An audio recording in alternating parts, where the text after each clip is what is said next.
जय हिंद दोस्तों, let's study 41 में आप लोगों का स्वागत है। मैं हूं घनश्याम यादव और दोस्तों मेरे द्वारा आप लोगों को ऑल कंपटीशन से संबंधित प्रश्नों को हल कराया जा रहा है, जिसमें सबसे पहले मेरे द्वारा आप लोगों को भारत का प्राचीन इतिहास पढ़ाया जा चुका है। और दोस्तों अब मेरे द्वारा आप लोगों को जो भारत का प्राचीन इतिहास पढ़ाया जा चुका है उसका रिवीजन कराया जा रहा है।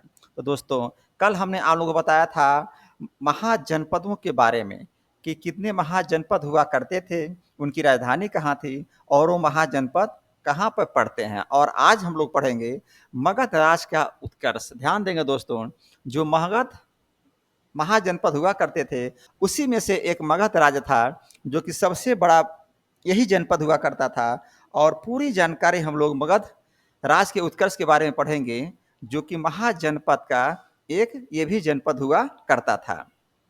तो दोस्तों सबसे पहले आज प्रश्न बन रहा है, हर्यक वंश के संस्थापक कौन थे। ध्यान देंगे, मगध राज का उत्कर्ष में सबसे पहले हम पढ़ रहे हैं हर्यक वंश या पितृहंता वंश के बारे में। और पहले प्रश्न बन रहा है, हर्यक वंश के संस्थापक कौन थे, लिखेंगे बिंबिसार।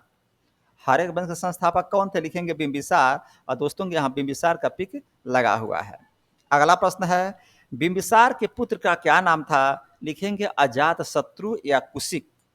बिंबिसार के पुत्र का क्या नाम था, लिखेंगे अजातशत्रु या इसी को कुशिक भी कहा जाता था, लिखेंगे अजातशत्रु या कुशिक। और देखेंगे यहाँ पर अजातशत्रु या कुशिक का एक पिक लगा हुआ है। अगला प्रश्न बना, अजातशत्रु के पुत्र का क्या नाम था, लिखेंगे उदाइन। अजातशत्रु के पुत्र का क्या नाम था, लिखेंगे उदाइन। और देखेंगे दोस्तों यहाँ पर उदाइन का पिक लगा हुआ है। और फिर अगला प्रश्न बना, हर्यक वंश के अंतिम शासक कौन थे, लिखेंगे हर्यक वंश के अंतिम शासक नाग दशक थे। और देखेंगे दोस्तों यहाँ पर नाग दशक का पिक लगा हुआ है। हर्यक वंश के अंतिम शासक कौन थे, लिखेंगे नाग दशक। और नाग दशक के यहाँ पर एक पिक लगा हुआ है। और फिर अगला प्रश्न बना, हर्यक वंश की प्रारंभिक राजधानी कहाँ थी, लिखेंगे गिरिब्रिज। देखेंगे ये बिंबिसार के बारे में बात की जा रही है और पूछा जा रहा कि हर्यक वंश की प्रारंभिक राजधानी कहाँ थी, लिखेंगे गिरिब्रिज। और अगला प्रश्न बना, बिंबिसार किस धर्म के अनुयायी थे, लिखेंगे बिंबिसार बौद्ध धर्म के अनुयायी थे। बिंबिसार किस धर्म के अनुयायी थे, लिखेंगे बौद्ध धर्म के अनुयायी थे। और देखेंगे यहाँ पर भगवान बुद्ध का एक पिक लगा हुआ है। और फिर अगला प्रश्न बना, बिंबिसार ने महात्मा बुद्ध की सेवा के लिए किसको भेजा था। तो ध्यान दीजिए दोस्तों, बिंबिसार ने महात्मा बुद्ध की सेवा के लिए राजवैद्य जीवक को भेजा था। यानी कि महात्मा बुद्ध का जब तबीयत खराब हुआ था तो उनकी सेवा के लिए राजवैद्य जीवक को भेजा था। किसने, बिंबिसार ने। आप देखेंगे ये राजवैद्य जीवक यहाँ पिक लगा हुआ है। और फिर अगला प्रश्न बना, राजवैद्य जीवक का संबंध किस शासक से है, लिखेंगे बिंबिसार से। राजवैद्य जीवक का संबंध किस शासक से है, आप लिखेंगे बिंबिसार से। और दोस्तों देखेंगे यहाँ पर बिंबिसार का पिक लगा हुआ है। और फिर अगला प्रश्न बना, अवंती के राजा प्रद्योत जब बीमार हो गए थे तो उनकी सहायता के लिए बिंबिसार ने किसको भेजा था। तो ध्यान देंगे दोस्तों, यहाँ पर भी राजवैद्य जीवक को ही भेजा गया था। यानी कि प्रश्न आएगा कि अवंती के राजा प्रद्योत जब बीमार हुए थे तो उनकी सहायता के लिए बिंबिसार ने किसको भेजा था, लिखेंगे राजवैद्य जीवक को।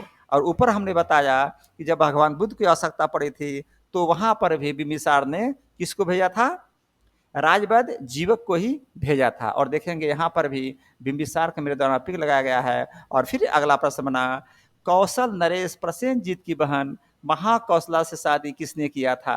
ध्यान देंगे प्रश्न पर दोस्तों, कौशल नरेश प्रसेनजीत की बहन महाकौशला से शादी किसने किया था, उत्तर लिखेंगे बिंबिसार ने किया था। देखेंगे यहाँ पर कौशल नरेश प्रसेनजीत की बहन का पिक लगा हुआ है। और प्रश्न आ रहा है, कौशल नरेश प्रसेनजीत की बहन महाकौशला से शादी किसने किया था, लिखेंगे बिंबिसार ने किया था। और फिर अगला प्रश्न बना, वैशाली के चेटक पुत्री चिलना से शादी किसने किया था, लिखेंगे बिंबिसार ने किया था। यहाँ पर भी दोस्तों वैशाली की चेटक पुत्री चिलना से शादी बिंबिसार ही कर रहे हैं। और ऊपर हमने आपको बताया कौशल नरेश प्रसेनजीत की बहन महाकौशला से भी शादी बिंबिसार के द्वारा किया गया था। फिर अगला प्रश्न बना, मध्य प्रदेश की राजकुमारी क्षेमा से शादी किसने किया था, लिखेंगे बिंबिसार ने किया था। मध्य देश की राजकुमारी क्षेमा से शादी किसने किया था, लिखेंगे बिंबिसार ने किया था। और दोस्तों देखेंगे यहाँ पर एक पिक लगा हुआ है जो कि मध्य प्रदेश की राजधानी क्षेमा का ये पिक लगा हुआ है।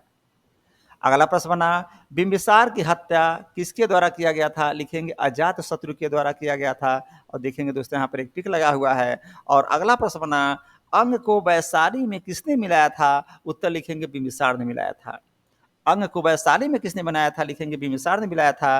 और दोस्तों देखेंगे यहाँ पर टिक लगा हुआ है। और अगला प्रश्न आ रहा है, प्रश्न बना, बिंबिसार की हत्या किसके द्वारा किया गया? आप उत्तर लिखेंगे बिंबिसार की हत्या उसी के पुत्र अजात शत्रु के द्वारा कर दिया गया। और फिर अगला प्रश्न बना, बिंबिसार की हत्या कब हुई थी, यानी किस सन में हुई थी? आप लिखेंगे दोस्तों बिंबिसार की हत्या 492 बीसी में हुआ था। ध्यान दीजिएगा, 492 ईसा पूर्व में कर दिया गया था।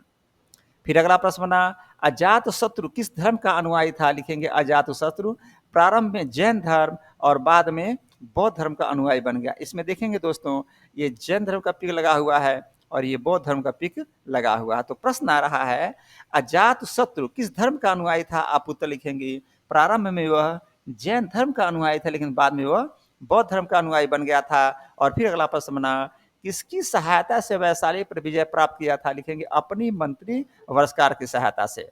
तो दोस्तों प्रश्न बन रहा है कि किसकी सहायता से वैशाली पर विजय प्राप्त किया था? लिखेंगे अपनी मंत्री वर्षकार की सहायता से। देखेंगे यहाँ पर पी लगा हुआ वर्षकार का। और फिर अगला प्रश्न बना, वैशाली को मगध में किसने मिलाया था? लिखेंगे अजात शत्रु के द्वारा वैशाली को मगध में मिला लिया गया था। देखेंगे अजात शत्रु का पिक है। और प्रश्न बन रहा है, वैशाली को मगध में किसने मिलाया था? आप उत्तर लिखेंगे अजात शत्रु ने। और फिर अगला प्रश्न बना, अवंती को किसने हराया था? लिखेंगे शिशुनाग ने। अवंती को किसने हराया था? लिखेंगे शिशुनाग ने। और दोस्तों यहाँ पर देखेंगे शिशुनाग वंश के राजा का पिक लगा हुआ है। और फिर अगला प्रश्न बना, बिंबिसार और अजात शत्रु किस धर्म के अनुयायी थे?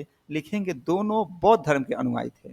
बिंबिसार और अजात शत्रु किस धर्म के अनुयायी थे? लिखेंगे बौद्ध धर्म। देखेंगे दोस्तों यहाँ पर भगवान बुद्ध का बहुत ही सुंदर और प्यारा सा पिक लगा हुआ है। और फिर अगला प्रश्न ना, उदायन किस धर्म के अनुयायी था? लिखेंगे जैन धर्म का। उदायन किस धर्म का अनुयायी था? लिखेंगे जैन धर्म। और देखेंगे जैन धर्म के एक तीर्थंकर पिक लगा हुआ है। और फिर अगला प्रश्न बना, अजात शत्रु की हत्या किसके द्वारा किया गया? लिखेंगे अजात शत्रु की हत्या उसी के पुत्र उदायन के द्वारा कर दिया गया था। देखेंगे ये अजात शत्रु है और इसकी हत्या उसी के पुत्र उदायन के द्वारा कर दिया गया था। और दोस्तों अगला प्रश्न बन गया, अजात शत्रु की हत्या कब हुई थी? लिखेंगे 461 बीसी में, यानी कि 461 ईसा पूर्व में अजात शत्रु की हत्या कर दी गई थी। और फिर अगला प्रश्न बना, किसके शासन काल में प्रथम बौद्ध संगीति का आयोजन किया गया? लिखेंगे अजात शत्रु के शासन काल में प्रथम बौद्ध संगीति का आयोजन किया गया था। देखें दोस्तों यहाँ पर अजात शत्रु से संबंधित यहाँ पर एक पुस्तक का पिक लगाया गया है। किसके शासन काल में प्रथम बौद्ध संगीति का आयोजन किया गया? लिखेंगे अजातशत्रु। और फिर अगला प्रश्न बन गया, प्रथम बौद्ध संगीति का आयोजन कहाँ किया गया था? लिखेंगे राजगृह में। देखेंगे दोस्तों बिहार में एक जगह पड़ता है राजगृह, वहाँ पर भगवान बुद्ध का जो स्तूप है बना हुआ है। और प्रश्न बन रहा है, प्रथम बौद्ध संगीति का आयोजन कहाँ किया गया था? लिखेंगे राजगृह में। और फिर प्रश्न बना, प्रथम बौद्ध संगीति के अध्यक्ष कौन थे? लिखेंगे महाकश्यप। जब प्रथम बौद्ध संगीति हुई थी तो कोई न कोई अध्यक्ष बना होगा, तो दोस्तों उनका नाम था महाकश्यप। और देखिएगा यहाँ पर महाकश्यप का पिक लगा हुआ है।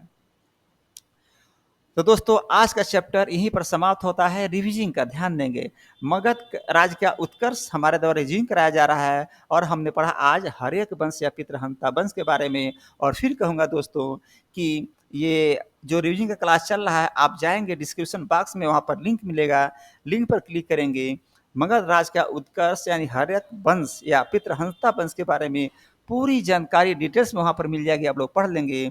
और दोस्तों आज मेरे द्वारा यहीं पर आज का क्लास समाप्त किया जा रहा है। जय हिंद, जय भारत।